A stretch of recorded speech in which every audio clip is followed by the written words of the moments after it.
தமிழகத்தினுடைய பல்வேறு பகுதிகளில் நடைபெற்ற நிகழ்வுகளை விரைவுச் செய்திகளாக பார்க்கலாம்.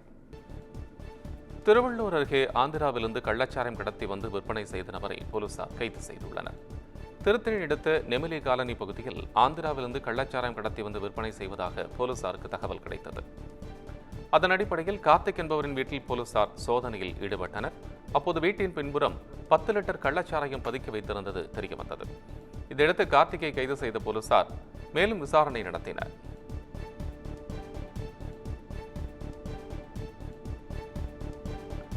திருப்பூர் அருகே கள்ளச்சாராயம் குடித்து 2 பேர் உடல்நலம் பாதிக்கப்பட்டதாக தகவல் வெளியான நிலையில் திமுக அரசுக்கு எதிர்க்கட்சித் தலைவர் எடப்பாடி பழனிசாமி கண்டனம் தெரிவித்துள்ளார். இதுகுறித்து எக்ஸ் வலைதளத்தில் பதிவிட்டுள்ளவர், மாவடப்பு மலை கிராமத்தைச் சேர்ந்த 2 மதுவுடன் கள்ளச்சாராயம் கலந்தறிந்தார். மருத்துவமனையில் அனுமதிக்கப்பட்டதாகவும் அதில் ஒருவர் தீவிர சிகிச்சை பிரிவில் இருப்பதாகவும் தகவல் வருவதாக கூறியுள்ளார். கள்ளக்குறிச்சி மரணங்களில் பாடம் கற்றுக்கொள்ளாமல் மீண்டும் மீண்டும் மூடி மறைக்க முயற்சிப்பது கண்டனத்திற்குரியது எனவும், இனியும் முதலமைச்சர் ஸ்டாலின் தொடர்வதில் எந்த தார்மீக அடிப்படையும் இல்லை எனவும் இபிஎஸ் விமர்சித்துள்ளார்.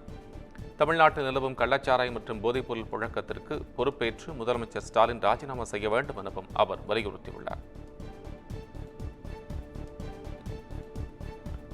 சட்டமன்றத்தில் எதிர்க்கட்சியின் ஜனநாயக குரல் நெரிக்கப்பட்டு சட்டம் ஒழுங்கு இறந்துவிட்டதாக முன்னாள் அமைச்சர் RB உதயகுமார் குற்றம் சாட்டியுள்ளார். சிவகங்கை மாவட்டம் காரைக்குடியில் நடைபெற்ற அதிமுக நிர்வாகி இல்ல திருமண விழாவில் அவர் கலந்து கொண்டார். இதையடுத்து பேட்டியளித்த அவர் 3 ஆண்டுகளில் போதைப்பொருள் கடத்தல் தலைவிரித்தாடுவதாக வேதனை தெரிவித்தார். மின்கட்டணம், சொத்து வரி, விலைவாசி உயர்வு உள்ளிட்ட காரணங்களுக்காக 2026ஆம் ஆண்டு சட்டமன்ற தேர்தலில் திமுகவிற்கு மக்கள் சரியான பாடம் புகட்டுவார்கள் எனவும் அவர் கூறினார். அப்போ நீங்கள் எங்களை பேச விடக்கூடாதுன்னு நினச்சிட்டு இருக்கீங்க. நேற்று மானிய கோரிக்கையில் உள்துறை மானிய கோரிக்கையில் எதிர்க்கட்சி தலைவர் பதிவு பண்ணணுமா வேண்டாம், எங்களை தூக்கி சஸ்பெண்ட் பண்ணிட்டீங்க. ஜனநாயகத்தினுடைய குரல் இல்லை. அதனால தான் சொல்கிறேன், சட்டமன்றம் செத்து போச்சு. இந்த 3 ஆண்டுகளில் சட்டம் ஒழுங்கு சீரழிவு, போதைப்பொருள் கடத்தல், மின்சார கட்டண உயர்வு, சொத்து வரி உயர்வு, விலைவாசி உயர்வு தலை விரித்து ஆடுது. அதில் சட்டமன்ற தேர்தலில் அதுக்கு நல்ல பாடத்தை புகட்டுவாங்க. அப்போ நீங்கள் எங்களை பேச விடக்கூடாதுன்னு நினச்சிட்டு இருக்கீங்க. நேற்று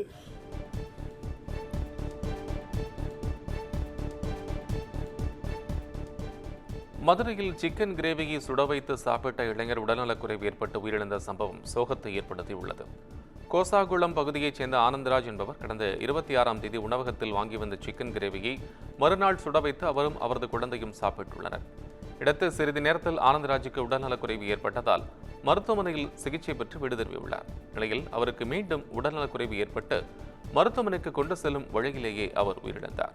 தகவலறிந்து சென்ற போலீசார் இறந்தவரின் உடலை உடற்கூறு ஆய்விற்காக அனுப்பி வைத்து விசாரணை நடத்தி வருகின்றனர். தமிழ்நாட்டில் உள்ள தொழிற்பயிற்சி நிலையங்களில் இன்று முதல் மாணவர் சேர்க்கை தொடங்குகிறது. தமிழ்நாட்டில் 102 அரசு தொழிற்பயிற்சி நிலையங்களும் 305 தனியார் தொழிற்பயிற்சி நிலையங்களும் செயல்பட்டு வருகின்றன. இவற்றில் 2024-25ஆம் கல்வியாண்டிற்கான மாணவர் சேர்க்கை இன்று முதல் வரும் 15ஆம் தேதி வரை நடைபெறுகிறது. அதன்படி 8 மற்றும் 10ஆம் வகுப்பு தேர்ச்சி பெற்ற மாணவர்களுக்கான நேரடி சேர்க்கை இன்று முதல் நடைபெறவுள்ளது. மாணவர்கள் தங்கள் அசல் கல்விச் சான்றிதழ்களுடன் தொழிற்பயிற்சி நிலையங்களுக்கு நேரடியாக சென்று விருப்பமான தொழிற்பிரிவை தெரிவு செய்து கொள்ளலாம் என்றும் வேலைவாய்ப்பு மற்றும் பயிற்சித்துறை அறிவுறுத்தியுள்ளது. புதுச்சேரியில் தேர்வு எழுதுவதற்கு அனுமதி மறுக்கப்பட்டதால் தேர்வு மைய வாசலில் அமர்ந்து இளைஞர்கள் கதறி எழுத காட்சி உருக்குலைய வைக்கின்றது. புதுச்சேரி காவல்துறையில் 500 ஊர்காவல் படைவீரர்கள் பணிக்கான எழுத்துத் தேர்வு நடைபெற்றது. புதிய குற்றவியல் நடைமுறை சட்டங்களை திரும்பப் பெறக் கோரி மயிலாடுதுறையில் அனைத்து வழக்கறிஞர்கள் சங்கத்தினர் இன்று முதல் போராட்டத்தில் ஈடுபடுகின்றனர். மத்திய அரசு அறிமுகப்படுத்திய 3 குற்றவியல் சட்டங்கள் நள்ளிரவு முதல் நாடு முழுமைக்கும் அமலுக்கு வந்தது. இந்நிலையில் அச்சட்டங்களை திரும்பப் பெற வலியுறுத்தி மயிலாடுதுறையில் அனைத்து வழக்கறிஞர்கள் சங்கம் சார்பில் இன்று முதல் 8ஆம் தேதி வரை போராட்டம் நடைபெறவுள்ளது. மயிலாடுதுறை, சீர்காழி, தரங்கம்பாடி நீதிமன்றங்களில் பணியாற்றி வரும் வழக்கறிஞர்கள் நீதிமன்ற பணிகளை புறக்கணித்து போராட்டத்தில் கலந்து கொள்ள உள்ளனர். திமுக ஆட்சியில் ஒவ்வொரு சின்ன கிராமத்திலும் பல்வேறு திட்டங்கள் செயல்படுத்தப்பட்டுள்ளதாக அமைச்சர் அன்பில் மகேஷ் தெரிவித்துள்ளார். விழுப்புரம் மாவட்டம் விக்கிரவாண்டி சட்டமன்ற தொகுதியில் வரும் 10ஆம் தேதி இடைத்தேர்தல் நடைபெறவுள்ள நிலையில் திமுக வேட்பாளர் அன்னியூர் சிவாவை ஆதரித்து பள்ளிக்கல்வித்துறை அமைச்சர் அன்பில் மகேஷ் மாம்பழப்பட்டு, மளிகைப்பட்டு உள்ளிட்ட பகுதிகளில் பரப்புரை மேற்கொண்டார். அப்போது பொதுமக்கள் மத்தியில் உரையாற்றியவர், முதலமைச்சர் ஸ்டாலினின் நல்லாட்சி சான்றாக நடந்து முடிந்த மக்களவைத் தேர்தலில் 40 தொகுதிகளிலும் திமுக கூட்டணி வெற்றி பெற்றதாக கூறினார்.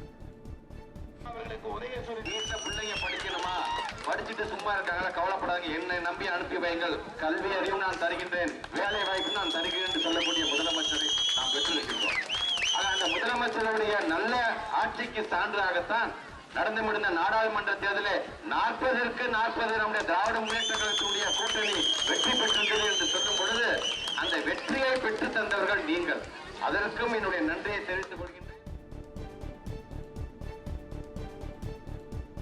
பரந்தூர் விமான நிலையத்திற்கு எதிர்ப்பு தெரிவித்து வரும் 3ஆம் தேதி முதல் உண்ணாவிரத போராட்டம் நடைபெறவுள்ளதாக அறிவிக்கப்பட்டுள்ளது. காஞ்சிபுரம் மாவட்டம் ஸ்ரீபெரும்புதூர் ஊராட்சி ஒன்றியத்திற்குட்பட்ட அனைத்து கிராமங்களிலும் சிறப்பு கிராம சபை கூட்டம் நடைபெற்ற நிலையில் ஏகனாபுரம் கிராமத்தில் மட்டும் கூட்டம் நடத்தப்படவில்லை என தெரிகிறது. இதனால் அக்கிராமத்தை புறக்கணித்த தமிழ்நாடு அரசை கண்டித்தும் விமான நிலையம் அமைப்பதற்கு எதிர்ப்பு தெரிவித்தும் வரும் 3ஆம் தேதி முதல் உண்ணாவிரத போராட்டம் நடைபெறும் என்று பரந்தூர் விமான நிலைய எதிர்ப்பு போராட்டக் குழுவினர் அறிவித்துள்ளனர்.